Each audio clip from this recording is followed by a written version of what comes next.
Hi friends, 11 अगस्त 2023 ये एक ऐसी इंपॉर्टेंट डेट है जहां पर अब अंग्रेजों का कानून खत्म करने की हमारे होम मिनिस्टर अमित शाह जी ने ठान ली है और 3 ऐसे बिल पेश करे हैं जिससे आने वाले समय में पूरा का पूरा क्रिमिनल प्रोसीजर, जिससे आने वाले समय में जो कोर्ट के अंदर क्रिमिनल केसेस चलते हैं, इसका पूरा का पूरा सिस्टम चेंज हो जाएगा। अभी तक जब भी हम बात करते हैं क्रिमिनल प्रोसीजर की तो आईपीसी, सीआरपीसी और इंडियन एविडेंस एक्ट की बात करते हैं, और अब हमारे होम मिनिस्टर अमित शाह जी ने ये बिल पेश करके बोल दिया है कि आने वाले समय में आईपीसी, सीआरपीसी और इंडियन एविडेंस एक्ट का नाम भी चेंज हो जाएगा और बहुत सारे प्रोविजन इसके अंदर चेंज करें हैं।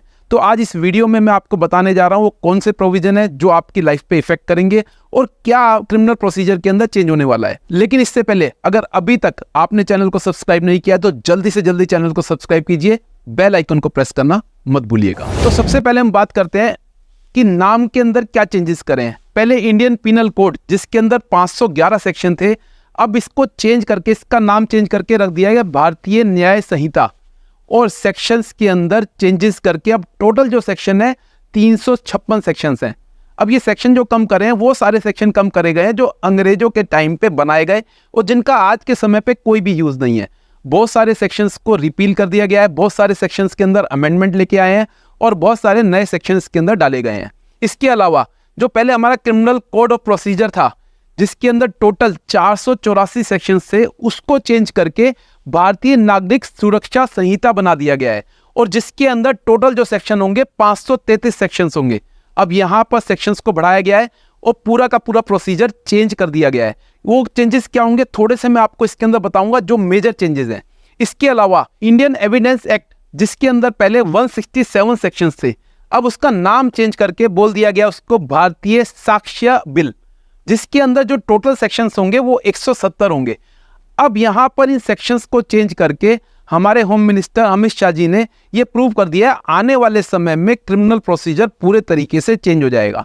अब इसके अंदर जो मेजर चेंजेस है उनमें क्या चेंजेस हुआ है, तो कुछ सेक्शंस मैंने इसके अंदर निकाले हैं जो मेजर चेंजेस करे गए हैं।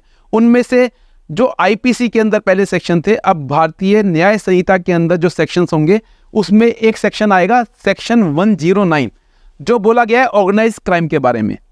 अब अगर हम बात करते हैं इंडियन पिनल कोड के अंदर से सेडिशन के सेक्शंस को हटा दिया गया है, लेकिन ऐसे क्राइम जो सेडिशन नहीं है लेकिन हमारे इंडिया की सुरक्षा को इफेक्ट करते हैं उस तरह के सेक्शंस को इसके अंदर डाला गया है, जिसमें section 109, section 1010 petty organise crime, section 111 offence of terrorist act and section 150 ऐसे ऑफेंसेस जो हमारे इंडिया की सॉवरेनिटी को इफेक्ट करते हो। तो ये सेक्शन इसके अंदर डाले गए हैं, नए सेक्शन ऐड करे गए हैं, जबकि सेडिशन के सेक्शन को पूरे तरीके से हटा दिया गया है।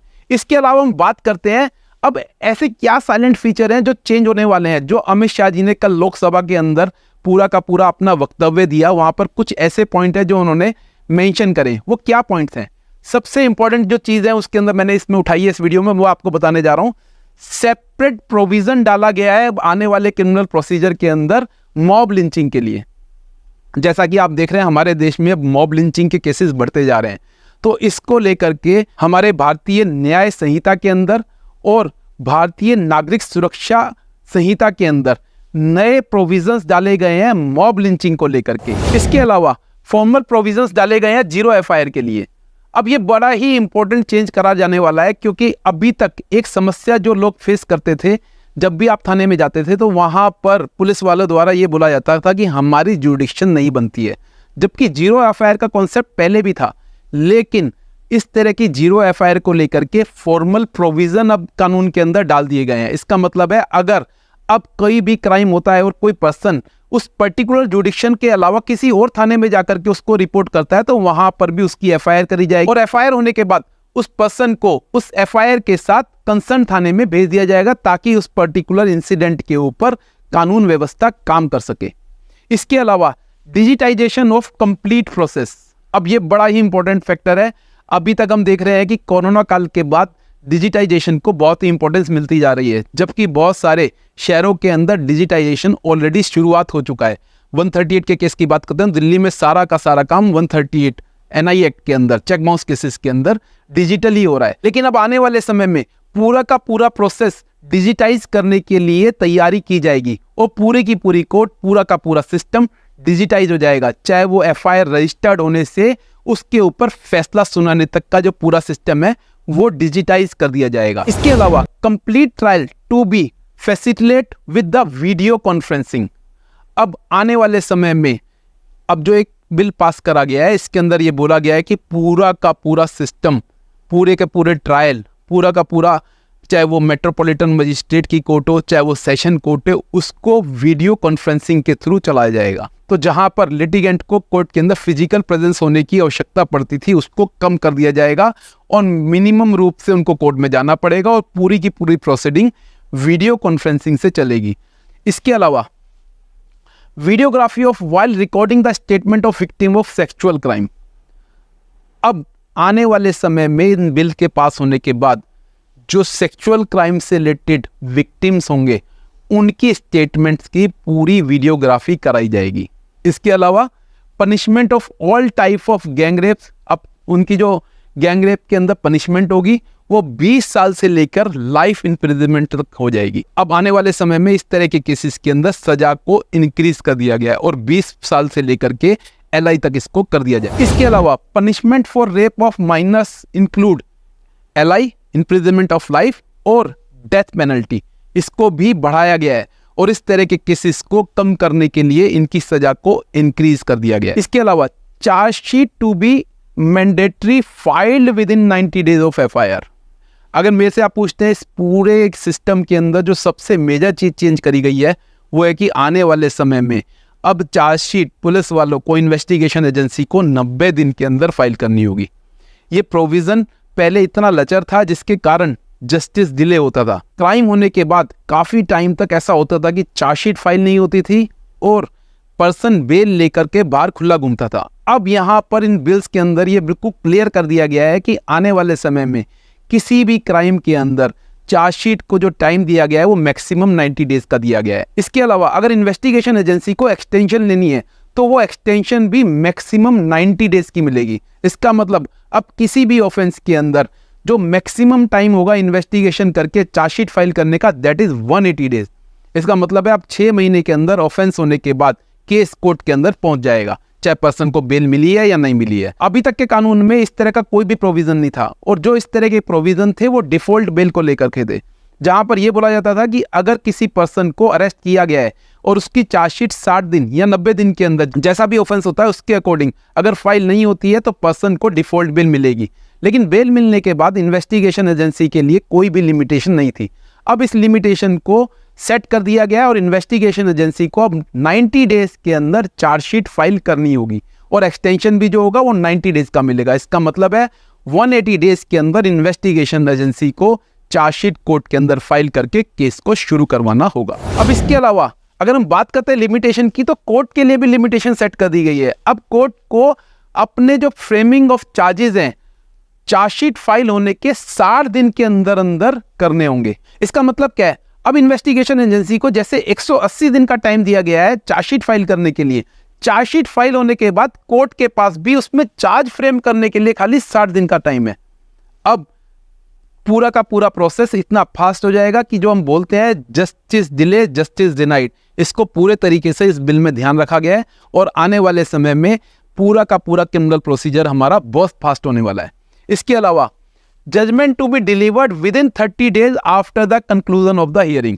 जैसे मैं बता रहा हूं, आने वाले बिल में सबसे इंपॉर्टेंट चीज ये देखी गई है कि जस्टिस डिले ना हो और इन्हीं चीजों को ध्यान में रखकर बोला गया है कि कंक्लूजन होने के बाद, केस का कंक्लूजन होने के बाद, पूरा एविडेंस लीड होने के बाद, फाइनल आर्ग्यूमेंट होने के बाद, कंक्लूड होने के बाद उसको विद इन 30 डेज प्रोनाउंस करना पड़ेगा। उसके अंदर जो भी जज का फैसला होगा उसको विद इन 30 डेज प्रोनाउंस करना होगा। इसके अलावा judgement to be made available online within 7 days of the pronouncement. अब जजमेंट को प्रोनाउंस करने के बाद, ऑर्डर को प्रोनाउंस करने के बाद जो भी इसके अंदर कन्विक्शन करनी है, क्रिमिनल केस में एक्विटल करना है, उसको 7 दिन के अंदर ऑनलाइन अवेलेबल कराना होगा स्टेट को। इसके अलावा videography of the mandatory during the search and seizure. अब ये बड़ा इंपॉर्टेंट है क्योंकि यहाँ पर जब इन्वेस्टिगेशन होती है तो बहुत सारे ऐसे डिफेंस आते हैं जहाँ पर यह बोला जाता है कि पुलिस वालों ने हमारे साथ जबरदस्ती करी, हमारे पास तो वो सामान था ही नहीं। जैसे मान लीजिए कोई चीज़ रिकवरी करी जाती है तो बोला जाता है कि पुलिस वालों ने वो जबरदस्ती हमारे रिकवरी दिखाई गई है। ये सामान तो मेरे पास था ही नहीं जिससे ये क्राइम हुआ है। तो अब यहाँ बोला गया है कि सर्च और सीजर की पूरी वीडियोग्राफी होगी। इससे बड़ा इफेक्ट आने वाला है। जो इस तरह के डिफेंस हैं वो ऐसे लोगों के पास खत्म हो जाएंगे जो क्राइम से बचने के लिए पुलिस की जिम्मेदारी को ठहराते हैं। तो आने वाले समय में जितनी भी सर्च और सीजर होगी उसकी वीडियोग्राफी करा के कोर्ट के अंदर दी जाएगी। इसके अलावा scope of summary trial expanded to the offence punishable up to 3 years। मैंने बोला ना पूरा का पूरा क्रिमिनल प्रोसीजर जस्टिस डिले को लेकर के दिया गया है ताकि जस्टिस को फास्ट करा जाए। अब ये भी बोल दिया गया है कि 3 साल तक के ऑफेंसेस को समरी ट्रायल के अंदर चलाया जाएगा। 40% इफेक्ट आएगा इसके हमारे केसेस के ऊपर।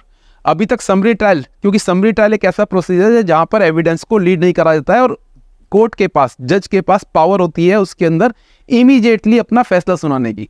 तो अब आने वाले समय में जो बिल दिया गया है इसके अंदर बोला गया है कि अप टू 3 years तक की पनिशमेंट को समरी ट्रायल के थ्रू चलाया जाएगा। इसके अलावा separate harsh punishment for the organise crime. ये मैं आपको पहले ही बता चुका हूं कि आने वाले भारतीय न्याय संहिता के अंदर ऐसे सेक्शंस को इंक्लूड करा गया है जहां पर ऑर्गेनाइज क्राइम को खास करके ध्यान में रखा गया है और उनके लिए हार्श पनिशमेंट के प्रोविजंस डाले गए हैं।